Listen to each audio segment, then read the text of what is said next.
അനുശാസിക്കുന്ന നിയമങ്ങളും അതിൻ്റെ ഉത്തരവുകളും എല്ലാം തന്നെ കേരളത്തിലെ ഏറ്റവും പ്രധാനപ്പെട്ട സേവന മേഖലയായ കേരളത്തിലെ സഹകരണ മേഖലയെ ബാധിക്കുന്ന വിഷയമായതുകൊണ്ട് അതിനെതിരെ ഇന്ന് കേരളത്തിലെ എല്ലാ ജില്ലാ കേന്ദ്രങ്ങളിലും കോഓപ്പറേറ്റീവ് എംപ്ലോയീസുകളിലും അതുപോലെ തന്നെ സഹകാരികളും ചേർന്നുള്ള സംയുക്ത സമരമാണ് ഇവിടെ നടക്കുന്നത്.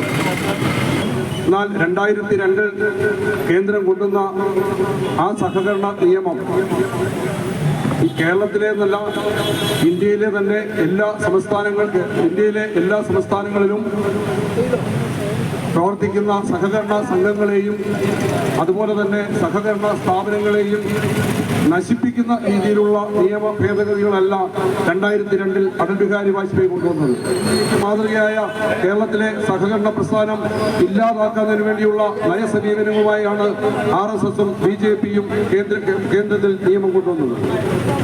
എന്നാൽ 2002 കൊണ്ടുവന്ന ആ നിയമം നമ്മുടെ കൊച്ചു സംസ്ഥാനത്ത് നടപ്പാക്കുന്നതിന് വേണ്ടി കേന്ദ്രം അന്ന് ശ്രമിച്ചെങ്കിലും കേരളത്തിലെ സഹകാരി സമൂഹം, ജീവനക്കാരും സഹകാരികളും അതുപോലെ തന്നെ സംസ്ഥാനം ഭരിച്ചുകൊണ്ടിരുന്ന ഗവൺമെന്റും എല്ലാം സംയുക്തമായി ചേർന്നുകൊണ്ട് ആ സമരത്തെ നമുക്ക് സാധിച്ചിട്ടുണ്ട്. എന്നാൽ 2020 കൊണ്ടുവന്ന ആ നിയമത്തിൽ കൊണ്ടുവന്ന എല്ലാ ഭേദഗതികളും നമ്മുടെ സംസ്ഥാനത്തെ സഹകരണ പ്രസ്ഥാനത്തിന് എതിരാണ് എന്നുള്ളതാണ് പ്രധാനമായി സൂചിപ്പിക്കുന്നത്. നമ്മുടെ കേരളത്തിലെ സഹകരണ പ്രസ്ഥാനം ഇല്ലാതാക്കുന്നതിന് വേണ്ടി അതിലൂടെ കേരളത്തിലെ ഇടതുപക്ഷ പ്രസ്ഥാനത്തെ തകർക്കുന്നതിന് വേണ്ടിയുള്ള ശ്രമമാണ് കേന്ദ്ര ഗവൺമെന്റ് നടത്തിക്കൊണ്ടിരിക്കുന്നത്. അതിനെതിരെ അതിശക്തമായ സമരങ്ങൾ നമ്മുടെ പിടിക്കുന്ന കൊടിയുടെ നിറം മാറ്റിവെച്ചുകൊണ്ട് വിശ്വസിക്കുന്ന രാഷ്ട്രീയ മാറ്റിവെച്ചുകൊണ്ട് കേരളത്തിലെ പൊതുസമൂഹം ഒന്നിച്ചു വരും എന്നുള്ള കാര്യത്തിൽ യാതൊരു സംശയവുമില്ല. അതിന് മുന്നോടിയായിട്ടാണ് ഇന്ന് കേരളത്തിലെ 14 ജില്ലകളിലും ഇതുപോലെ DIT കോട്ടയം ജില്ലാ കമ്മിറ്റിക്ക് വേണ്ടി ഊഷ്മളമായി അഭിവാദ്യം ചെയ്തുകൊണ്ട് ഞാൻ നിർത്തുന്നു. നന്ദി, നമസ്കാരം. പറഞ്ഞത് ഇന്ത്യയിലെ മുഴുവൻ ഗ്രാമങ്ങളിലും അടിയന്തരമായി സഹകരണ ബാങ്കുകൾ രൂപീകരിക്കണം.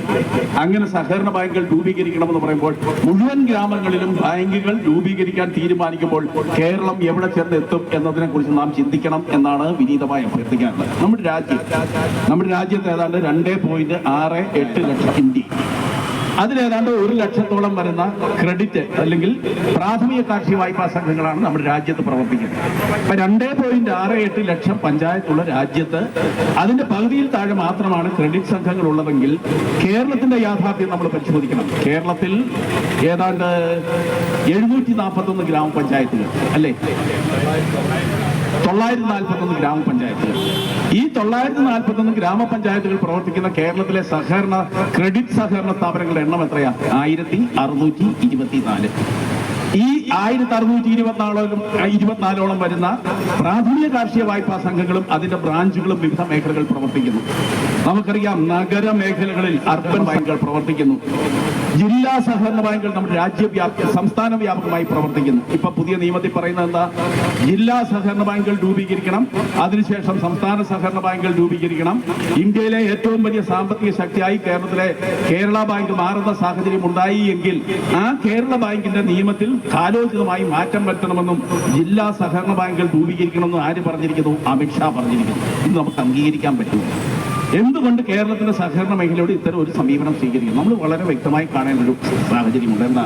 2016 നവംബർ 18 അല്ലേ, നോട്ട് നിരോധനം നടപ്പിലാക്കാൻ ആര് തീരുമാനിച്ചു? നരേന്ദ്രമോദി തീരുമാനിച്ചു. എന്താ അതിന് ഉപോത്ബലകമായി അതൊക്കെ ചൂണ്ടിക്കാണിച്ചത്? ഈ രാജ്യത്ത് കള്ളപ്പണം കൂടുതലായി വിന്യസിച്ചിട്ടുണ്ട്. അപ്പൊ അതിനെ നിയന്ത്രിക്കണമെങ്കിൽ നോട്ട് നിരോധനമല്ലാതെ മറ്റു മാർഗമില്ല. സ്വാഭാവികമായും നമുക്കറിയാം, ഇന്ത്യയുടെ പാർലമെന്റിലും അതേപോലെ തന്നെ RBIയുടെ വിവിധ ഗവേണിംഗ് ബോഡികളിലും ഉന്നത അധികാര സമിതികളിലും ഒക്കെ ഡിസ്കസ് ചെയ്ത് വലിയ തരത്തിൽ ജനകീയ ചർച്ച ഉയർത്തിക്കൊണ്ടുവന്ന ഭരണഘടനാ സ്ഥാപനങ്ങൾ തീരുമാനിക്കേണ്ടതിന് പകരം ഒരു സുപ്രഭാതത്തിൽ നമ്മളെല്ലാം ഓർക്കുന്നുണ്ട്, രാത്രി 11 മണിക്ക് വാർത്ത കേൾക്കുമ്പോഴാണ് നമ്മുടെ എല്ലാം മനസ്സിൽ നോട്ട് നിരോധിക്കാൻ ആര് തീരുമാനിച്ചിരിക്കുന്നു? കേന്ദ്ര ഗവൺമെന്റ് തീരുമാനിച്ചു. അടിയന്തരമായി കേന്ദ്ര ക്യാബിനറ്റ് യോഗം ചേർന്നു. 3 ദിവസം കഴിഞ്ഞ് അവരെടുത്ത തീരുമാനം എന്ന് ഓർമ്മിക്കുന്നുണ്ടോ? എന്തായിരുന്നു പ്രശ്നം? യാതൊരു കാരണവശാലും ഈ നോട്ട് മാറിക്കൊടുക്കാൻ പാടില്ല. ആര്? സഹകരണ ബാങ്ക്. പ്രാഥമിക സഹകരണ ബാങ്കിന്റെ കൗണ്ടറിൽ വന്ന് നമ്മുടെ നാട്ടിലെ സാധാരണക്കാരന് നോട്ട് മാറാൻ മുൻപ് സ്റ്റേറ്റ് ഗവൺമെന്റ് റിസർവ് ബാങ്കിന്റെ അനുവാദം കൊടുത്തുകൊണ്ടിരിക്കുന്ന സാഹചര്യം ഉണ്ടായ പ്രത്യാഘാതം നിങ്ങളൊന്ന് ചിന്തിച്ച് എന്തായിരുന്നു? എന്തുകൊണ്ട് പെട്ടെന്ന് ഗവൺമെന്റ് ഇങ്ങനെ ഒരു ഉൾവിളി വരും? ഈ നോട്ട് നിരോധനത്തിന് ശേഷം റിസർവ് ബാങ്ക് അതിന്റെ അവലോകനം നടന്നപ്പോൾ 2 വർഷത്തിന് ശേഷം പുറപ്പെടുവിച്ച ഒരു പ്രധാനപ്പെട്ട വിജ്ഞാപനത്തിൽ കണക്കിൽ ഒരു കാര്യം ചൂണ്ടിക്കാണിക്കുന്നു. അലഹബാദിൽ ഒരു ജില്ലാ സഹകരണ ബാങ്ക് പ്രവർത്തിക്കുന്നു. നമ്മുടെ സഹകരണ വകുപ്പ് മന്ത്രാലയത്തിന് നേതൃത്വം കൊടുക്കുന്ന അമിത്ഷാ ഇപ്പോഴും ആ ജില്ലാ സഹകരണ ബാങ്കിന്റെ നയൻ ബോർഡ് അംഗമാണ്. ഇതിനുശേഷം റിസർവ് ബാങ്കിന്റെ വിശകലനം നടത്തി. ആ വിശകലനം നടത്തിയപ്പോൾ റിസർവ് ബാങ്ക് തന്നെ ചൂണ്ടിക്കാണിച്ചു അലഹബാദ് ജില്ലാ സഹകരണ ബാങ്കിന്റെ ബ്രാഞ്ചുകളിൽ കൂടി ഇന്നോപ്പറേറ്റീവായ അക്കൗണ്ടുകൾ. എന്താ ഇന്നോപ്പറേറ്റീവായ അക്കൗണ്ടുകൾ? ബാങ്കിംഗ് മേഖലയിൽ പ്രവർത്തിക്കുന്ന സുഹൃത്തുക്കൾക്ക് അറിയാം എന്താ.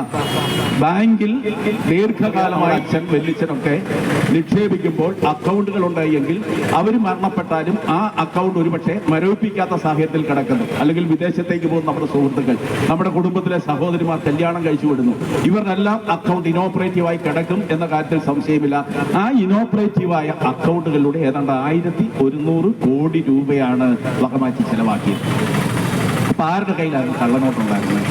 യഥാർത്ഥത്തിൽ കള്ളനോട്ടുണ്ടായിരുന്നത് നമ്മുടെ രാജ്യത്തെ BJP അല്ലെങ്കിൽ കേന്ദ്ര സഹകരണ വകുപ്പ് മന്ത്രാലയത്തിന് നേതൃത്വം കൊടുക്കുന്ന ആളുകളുടെ പേരിൽ തന്നെയാണ്, കൈകളിൽ തന്നെയായിരുന്നു.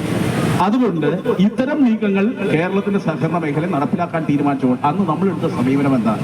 ഇവിടെ ഇരിക്കുന്ന മുഴുവൻ സഹകാരികളും ഞാനിപ്പോഴും ഓർക്കുന്നു, ബഹുമാനപ്പെട്ട അടിയന്തരമായി സഹകരണ മേഖലയിൽ ഈ പ്രതിസന്ധി ഉയർന്നു വന്നപ്പോൾ സർവകക്ഷി യോഗം വിളിക്കുന്നു. രാഷ്ട്രീയത്തിന് അതീതമായി മുഴുവൻ ആളുകളെയും കൂട്ടി യോജിപ്പിച്ച് സർവകക്ഷി യോഗം. ജില്ലാതലത്തിൽ കോട്ടയം ജില്ലാ സഹകരണ ബാങ്കിന്റെ ഹാളിൽ സർവകക്ഷി യോഗം വിളിക്കുന്നു. Cooperative employees union, cooperative employees front, അതേപോലെ തന്നെ മറ്റ് വിവിധ മാനേജ്മെന്റ് കമ്മിറ്റികളെ പ്രതിനിധീകരിക്കുന്ന മുഴുവൻ ആളുകളെയും വിളിച്ചു ചേർത്തിട്ട് തീരുമാനമെടുത്തു. എന്താ തീരുമാനമെടുത്തത്? നമ്മൾ വീടുകളിൽ കയറണം, സ്വകാര്യകളെ കാണണം. ഗവൺമെന്റ് ഒരു പ്രഖ്യാപനവും നടത്തി. എന്താ നടത്തിയത്? ഓർക്കുന്നുണ്ടോ? കേരളത്തിലെ സഹകരണ ബാങ്കുകളിലെ നിക്ഷേപം അല്ലേ, ആ 1 രൂപ പോലും നിക്ഷേപം നഷ്ടപ്പെടില്ല എന്ന് കേരളത്തിലെ ഇടതുപക്ഷ മുന്നണി ഗവൺമെന്റ് വേണ്ടി കേരളത്തിലെ ബഹുമാനപ്പെട്ട മുഖ്യമന്ത്രി പത്രസമ്മേളനം നടത്തി ചൂണ്ടിക്കാണിക്കാൻ തയ്യാറായി.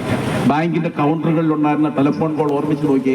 ഞങ്ങളുടെ പൈസ ഇത്ര രൂപ നിക്ഷേപമുണ്ട് മാനേജർ, ഒരുപക്ഷെ ഈ പ്രതിസന്ധി വന്നാൽ ഈ പൈസ നഷ്ടപ്പെടുമോ എന്ന വലിയ വ്യാകുലത കേരളത്തിന്റെ സഹകരണ മേഖലയിൽ ഉയർന്നു വന്ന ഘട്ടത്തിലാണ് അത്തരമൊരു തീരുമാനമെടുത്തുകൊണ്ട് ഒറ്റക്കെട്ടായി നമ്മൾ മുന്നോട്ട് പോകുന്ന സാഹചര്യം ഉണ്ടായത്.